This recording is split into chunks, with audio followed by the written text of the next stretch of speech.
Então eu acho que a maioria dos atores o que eu encontrei foram de uma grandeza excepcional. A única pessoa que eu percebi assim, um excesso de vaidade, mas também por ser uma personalidade, ela representava um personagem o tempo todo, foi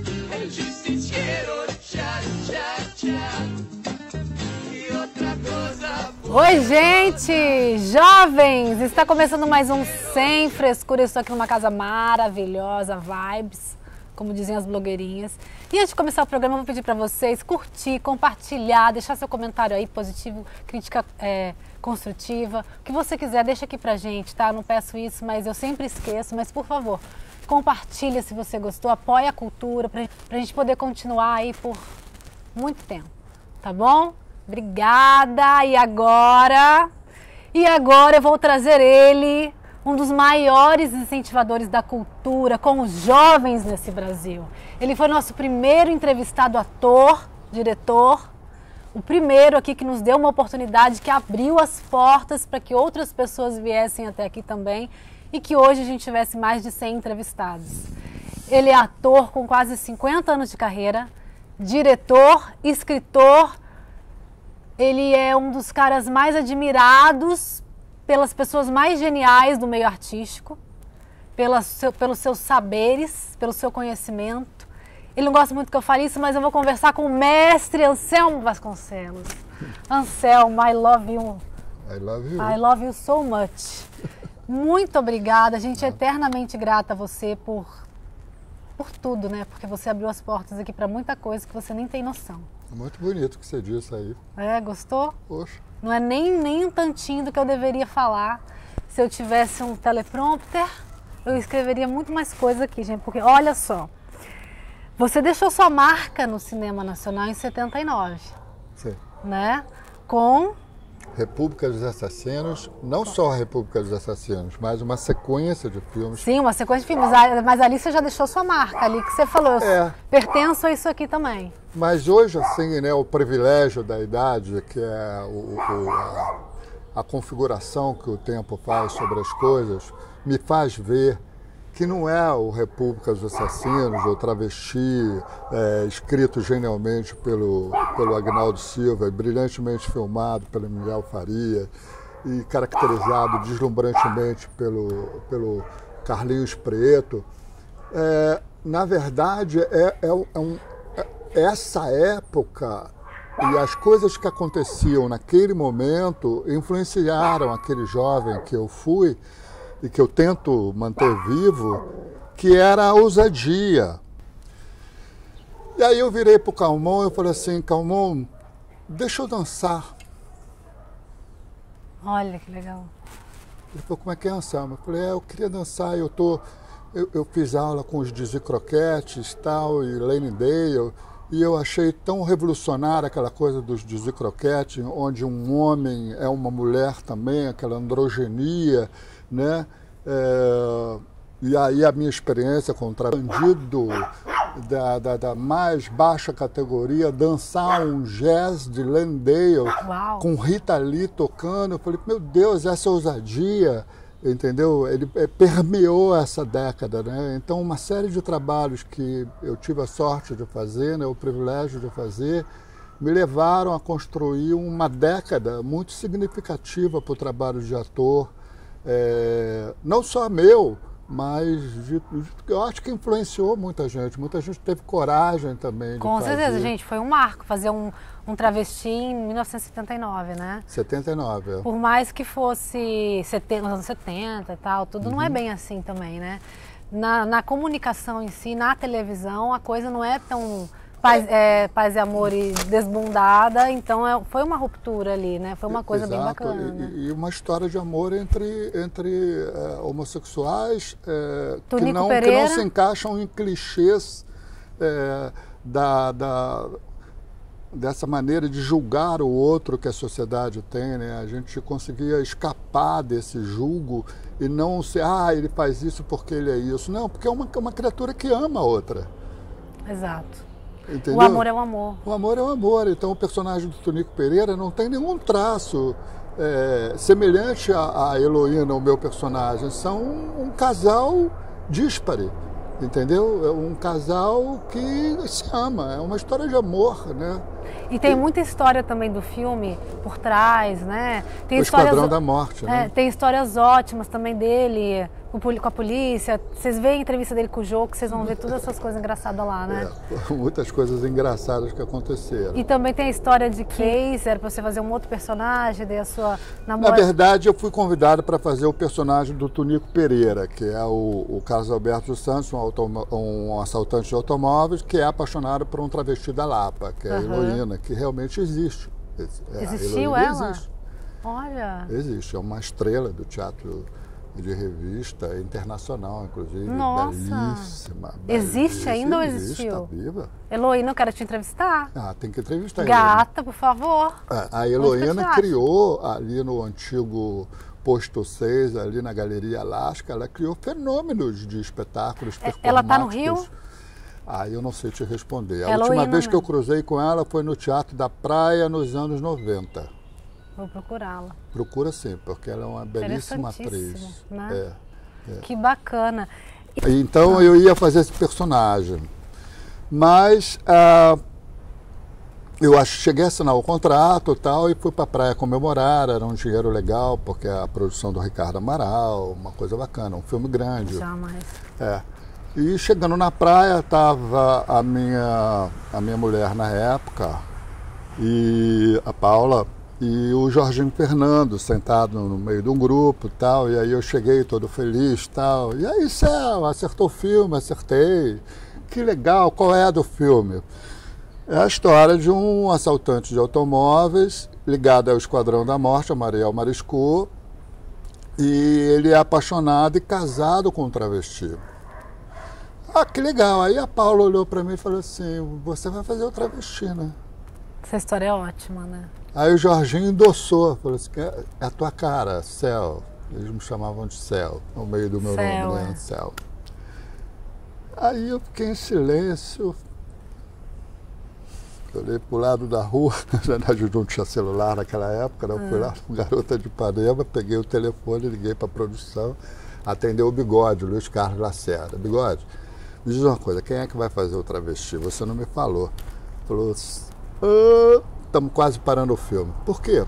Porque a gente não encontra o travesti para fazer o filme. Essa Paula falei, mas tem tanto travesti maravilhosos aqui no Rio de Janeiro. Eu falei, pois é, mas os travestis, eles já são... Travesti. E a gente queria um trabalho de ator mais interiorizado, mais... Enfim, a gente quer um ator que passa. E qual é o ator que vai ter coragem de fazer isso? Vai ficar marcado pro resto da vida. Eu falei, Bigode, eu quero fazer. Quê? Peraí, deixa eu falar com o Miguel. Aí foi lá dentro, falou com o Miguel, correndo, voltou e disse, tudo bem, mas não tira o bigode. Eu tava de bigode, né? Nossa, gente. Veio fazer o teste. Aí eu fui fazer o teste naquele mesmo dia. E Carlinhos Preto botou uma peruca, me maquiou e tal. Quando eu me olhei no espelho, era minha irmã. A cara da minha irmã, assim. Gente. Aí aquilo já me deu uma referência, né? Porque eu não estava nem preparado para fazer aquilo. Olha, eu fui que legal, no supetão, né? interessante. Aí me deu um texto, mandou fechar a câmera para cobrir o bigode, enfim, um close-up, um super close-up. E uma semana depois chegava um telegrama na minha casa dizendo que eu tinha sido aprovado. Que experiência bacana também como ator, né? Lá dentro, né? Não, foi totalmente sem a preparação tradicional que um ator faz, de pesquisa, e isso e aquilo, não. Foi um surto, foi uma vertigem. Foi tá na rua. Um pulo de trapezista sem rede. Muito legal. Foi maravilhoso. Sem rede. E assim ele marcou, ele fincou a bandeira dele ali no cinema brasileiro. Né? Foi. Fez muito Daniel Filho também, né? Daniel é uma pessoa muito marcante na minha carreira. Por exemplo, agora em 2018, no final de 2018, eu fiz 2 longas com ele. Nossa! O fantástico Boca de Ouro, uma releitura dele, do Nelson Rodrigues. E agora nós filmamos A Sombra da Chuva. Nossa! Um policial fantástico, daquele famoso detetive Espinosa, né, do Roças, né, do escritor. E o Daniel filmou. Então o Daniel é muito marcante na minha vida. Que legal Na fazer televisão, isso hoje em dia, na né? televisão ele me deu, logo de cara, meu primeiro trabalho na televisão, ele me deu um personagem extraordinário na série Ciranda Cirandinha. Famosa. Que imagem que era um personagem de uma ambiguidade extraordinária. E aí eu fui lá e fiz, depois virou a série, eu também fiz um episódio na série, depois ele me chamou para fazer o primeiro trabalho cinematográfico, inteiramente cinematográfico dentro da televisão, dentro da TV Globo, que foi A Justiceira. Olha, Né? da Malu? Com a Malu, era Malu filmado Mader. em película. É do cara lá, não é do marido dela? Não é do Tony Belotto? Tony Belotto, do marido dela. Não é do Tony Belotto, não. Eu achei que tivesse um pé dele o Tony ali. Belotto escreveu Alguma coisa. mas não tem nada a ver com a Justiceira, não. Essa era uma Não. ideia do Daniel, desenvolvida por vários autores ao mesmo tempo. Sempre me proporcionou, assim, ele diz que eu sou um pé de coelho dele. É, ele tem Quando um eu entro negócio no com filme, dá você, né? certo, Muito legal. Anselmo, você é muito generoso, né? Como a gente já falou, foi o primeiro ator conhecido e o primeiro ator a abrir as portas para esse programa. E você faz isso direto, né? Você está sempre envolvido com jovens, né? Dando oportunidade. Você tem a cabeça muito aberta, né? Não só jovens, não. Eu acho que é qualquer tipo de pessoa, né? Por exemplo, na minha última oficina tinha um ator de 76 anos, maravilhoso, e que trabalha como taxista. E ele fez a oficina comigo e nós ficamos muito cúmplices. Ele tem muita cultura, muita leitura, imagina, 76 maravilhoso, anos. com certeza. Uau! Ele sabe muita coisa, fala 8 línguas. Caramba, que delícia. Então não é só jovens, né? Mas é qualquer pessoa que esteja interessada nessa propulsão perceptiva que a arte traz, né? Nas minhas oficinas, por exemplo, agora eu fiz uma oficina no Luar, onde nós também fizemos um longa, e tinha 3 senhoras já aposentadas tal, e que agora podem investir num trabalho assim, né, de arte, que legal. Que trabalharam comigo. Não tem barreira. É incrível nenhuma. Também porque Caetano tem toda a razão, né? O tempo traz um reinado, né, para o ser humano, né? O homem velho é o rei dos animais. Sem dúvida nenhuma. Né? Quando para ser interessante, é interessante. Não é à toa que os índios, por exemplo, cultuam os homens as pessoas mais velhas, né? Prestam atenção, querem ouvir. Não é que a experiência seja tudo, não, mas é porque você teve muito tempo para refletir, né? Eu estou com 66. Pô, cada vez que eu bato a cabeça no travesseiro, é uma viagem no tempo, ligando uma coisa que aconteceu com outra que está acontecendo. A própria história brasileira, ela tem todo um caminho que eu acho que para a pessoa hoje que tem pouca vivência, fica difícil de entender tudo isso que está acontecendo. Mas para a gente que passou pela ditadura militar e que teve como herança toda a história brasileira anterior... Uma não estreia, né? Você tem um estar, né? Com certeza. Uma postura diante da vida que muitas vezes se traduz até num silêncio. Isso que eu queria falar, já vou pular para isso, então, que você escreveu ontem, a frase da Juliette Binoche, né? O dela é mais ou menos o seguinte, que a excelência do trabalho dela de sobre interpretação o silêncio em cena, é o clímax quando ela está no silêncio, ou seja, quando ela contribui de uma maneira muito abrangente para a narrativa, para a história que ela está trabalhando, né? Que ela está contribuindo, né? E isso é uma coisa que para nós brasileiros é muito importante da gente falar, porque há um complexo na cultura brasileira que é muito localizada, porque a gente vem de uma colonização onde o branco não deixava o miscigenado, ou o negro, ou o escravo falar, né? A palavra era um dom daquele... Criado mudo, né? Exatamente. Era o dom daquele que tinha algum poder ou algum status quo que o distinguisse e o autorizasse a falar, né? Nós mulheres também passamos por isso ainda. No churrasquinho, em vários lugares aí. Desculpa dar uma...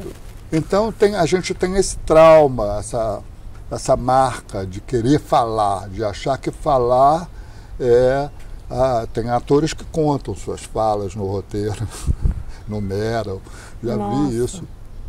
Vai importar, o meu personagem fala muito, e meu personagem quase não fala, já acha que está fazendo uma coisa menor. E não é. Eu sou muito escalado e eu sou muito honrado por isso, por exemplo, no Zorra, o programa que eu faço há tantos anos, para fazer personagens silenciosos. Alguém que está olhando. Olha a importância disso. Né? Então você tem aqui, por exemplo, né, uma cena, o Otávio Miller era o governador, e eu era uma figura de terno, colarinho branco, bem penteado, bem posicionado, atrás dele. O que eu posso refletir a partir daí é muito mais misterioso do que a explicitação da fala. E você consegue fazer essas reflexões em cena? Porque eu achei muitos comentários, né, quando você escreveu, das pessoas se identificando, de atores se identificando com esse átimo de... Né? Não sei como pode ser, porque eu não sou atriz, né, mas... Eu tive uma experiência muito bonita, que é bom da gente relatar aqui no programa, que foi uma história que aconteceu no Gaijin, da Tezuka Yamazaki, que ela convidou um ator japonês para fazer o protagonista da história, e numa determinada cena, onde ele tinha um desabafo, uma revolta sobre o que estava acontecendo com ele na fazenda onde ele trabalhava, e estava sendo sacaneado, com certeza, né? Ele tinha então um texto enorme, um bifão para falar, e ele falou o texto no ensaio, etc, etc, e estava tudo certo, diz que a Tezuka gostou muito, e aí perguntou para ele se ele queria fazer alguma coisa, se ele tinha alguma sugestão, e ele pediu para cortar o texto. Realmente a gente pode cortar uma coisa ou outra. Ele falou assim, não, eu queria tirar o texto. Gente, que ousadia. Que ousadia. Que isso, Giro, o nome dele, né? Isso, assim, na escola que eu estudei no Japão, são 7 anos, 4, a gente não fala, a gente respira, a gente sente, a gente interioriza. Então queria mostrar para os meus professores que eu aprendi a lição. Ai, que lindo. E aí parece que ele fez a cena e toda a partitura do texto, na respiração, no silêncio, na imobilidade. Eu sou fascinado por isso, pelo imobilismo, por fazer pouco. Isso é muito legal. Eu trabalho com um diretor, que é o Mauro Farias, e quase sempre ele está me corrigindo assim, nos meus excessos, sabe? Assim, sempre me trazendo para o joga fora, não valoriza tanto isso. Tá? E acaba que, com 5 anos de parceria, eu compreendo perfeitamente que ele é um maestro, né? Então ele está afinando os instrumentos. Né? Claro, esse é o lance dele, né?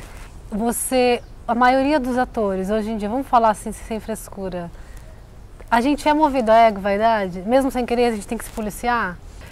Elas pensam mais nelas mesmas do que no trabalho em si, no projeto? Eu acho que a gente vive um momento muito feliz desse aspecto da arte de representar ou de atuar, né? Sobretudo de atuar, né? Porque eu acho que houve uma evolução muito bonita no ator brasileiro, sabe? Que bom. Eu acho. Por exemplo, eu trabalho com muita gente mais nova do que eu no Zorra, e eu tenho uma profunda admiração por aqueles atores, pela formação deles, pela vibe coletiva que a gente gerou, que a gente gera, que a gente produz. É muito bonito, é um jogo muito bonito. E a vaidade existe, claro, a vaidade é fundamental, você querer fazer mais é fundamental. Eu costumo dizer, sempre nas reuniões finais assim, de avaliação do Zorra, e aí, Sam, tá feliz? Estou muito feliz de estar aqui, é verdade, mas eu tenho fome. Eu sempre digo isso, eu tenho fome. Claro. O ator tem fome. Isso é lindo também. É lindo, né? Lindo. Porque é uma criatura faminta. Empatia, claro. Né? Por querer ser mais, né? É uma poesia isso, né? Então eu acho que nós já superamos essa coisa. Cartaz, as crianças, quando eu olho a equipe que está ali, eles jogam junto há tanto tempo. Quase 20 anos. Caramba, eles são um coletivo lindo, entendeu? Né? Então, isso aí é um brinco. que a gente pode, nesse momento, destacar, né? Com certeza. Mas ainda assim, para uma pessoa experiente como você, eu vou fazer uma pergunta dessa, existe sempre alguém que é um pé no saco, com esse negócio de vaidade que não evolui, digamos assim. Tem sempre o que não evolui, não é?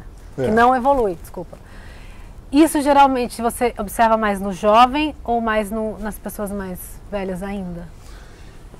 Olha, sinceramente, que não pareça aqui nenhum positivismo. Não, mas eu acho que eu fui muito privilegiado, assim, de ter pego. Por exemplo, eu trabalhei 4 anos com Golias, Renata Fronza, Nair Belo. Não vai entrar nos meus assuntos antes da hora, não. Você está entendendo? Então, Golias, meu Deus do céu, Golias era de uma dimensão, como diz o Jô Soares, um dos maiores atores de todos os tempos do planeta. Sim, com certeza. Ele está ali pau a pau com Vitório de Sica, com Totó, entendeu? Com Chaplin, ele está nessa prateleira de genialidade. Com certeza. E o Golias era de uma generosidade. Em nenhum momento ele diminuísse a sua grandeza, a sua impetuosidade, a sua criatividade, porque o outro era, digamos, não tão talentoso quanto. Muito pelo contrário, ele fazia questão de que o outro brilhasse. Claro, esse é o espírito de luz, né? Então eu acho que a maioria dos atores que eu encontrei foram de uma grandeza excepcional. A única pessoa que eu percebi assim, um excesso de vaidade, mas também por ser uma personalidade, ela representava um personagem o tempo todo, foi a Dercy Gonçalves. Sério? Eu trabalhei e era difícil. Sério? Era difícil. Nunca pensou, olha como a gente pensou. Eu acho que ela tinha uma impaciência, ou então ela fazia um jogo de cena que era o tempo todo se estabelecer como estrela, que ela de fato era. Você quer ver, uma das pessoas consideradas mais difíceis, assim, em termos de postura, era um homem muito difícil mesmo, e passou por uma época do teatro e do cinema, meu filho chegando, muito Star System, que era o Jorge Dória. Dória tem declarações dele durante a carreira dele, na fase mais jovem, que ele falava assim, eu ganho mais do que a maioria dos atores, não sei o quê, sabe como é que é? Ele se encheu de valorizações, né, nesse sentido, né? Mas eu conheci, e faço questão de dizer que o último trabalho dele foi comigo. Você trabalhou bastante com ele, né? Muito com ele, mas a última peça dele, que não estreou, porque exatamente no dia do ensaio geral ele teve o AVC. Maravilha, eu assisti Gaiola das Loucas com ele. Por exemplo, eu soube que ele infernizou a vida de vários atores, inclusive o Carvalhinho lá no Gaiola das Loucas e tal. Ele era muito competitivo. Mas quiseram os deuses que eu chegasse no momento da generosidade dele. Então ele me chamou para fazer uma peça com ele, ele produzia, ele dirigia e ele conversava comigo tardes e mais tardes. Eu ia para a casa dele aqui perto e a gente ficava ensaiando. E ele, quando ele entrou no hospital, numa maca, e eu estava do lado dele, porque eu tinha acabado o ensaio geral com ele, ele olhou para mim e disse, tudo seu. Essa frase ecoa na minha cabeça até hoje. O que ele quis dizer com isso? É tudo seu. A cada dia eu me pergunto sobre isso. Então, essa generosidade do Jorge Dória, que é tão uma personalidade exuberante, difícil, um homem difícil de lidar, né? Ele tinha um lado de direita muito forte, né? Sim, estou sabendo arrasado, também. mas, no entanto, comigo ele foi totalmente generoso, totalmente meu Deus. E vivia sempre na boemia também com a galera da esquerda, não era? Do Fiorentina, né? Fiorentina, do Fiorentina, né? Ali era um foco de uma mistura braba, né? De todas as tendências ali. Aí que depois uns ainda se entendiam ou não, né? Não sei. Saía muita porrada lá, pelo que eu ouvi falar, saía muita porrada. E diretor chato? E diretor sem experiência às vezes?